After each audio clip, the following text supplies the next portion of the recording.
An estimated 7.2 million Americans 65 and older are living with Alzheimer's disease. There's still no cure, but doctors at UW Medicine hope new medication could change the way it's managed. Christine Pye with our Seattle sister station has more. It's called donanemab. It's a new drug that patients with early stage Alzheimer's disease will have access to. Dr. Michael Rosenblum is an associate professor of neurology at UW Medicine and clinical trials director at UW's Memory and Brain Wellness Center.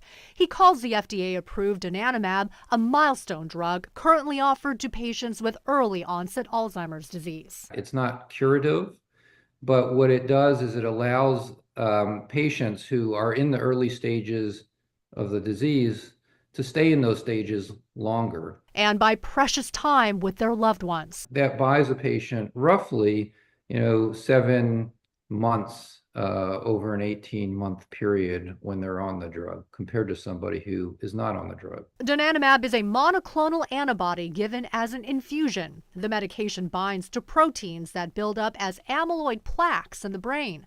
By binding to the plaque proteins, the drug's antibodies trigger the patient's immune system to clear those plaques known to cause Alzheimer's. They remove amyloid, but also we know that there's clinically significant slowing of cognitive and functional decline. Donanemab works similarly to lecanemab, another medication offered at Harborview, except the donanemab infusion is given every month while lecanemab is given every 2 weeks.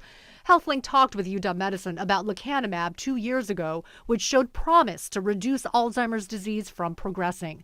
And donanemab is revealing similar effectiveness. Trials have shown a reduction in cognitive decline by 30%.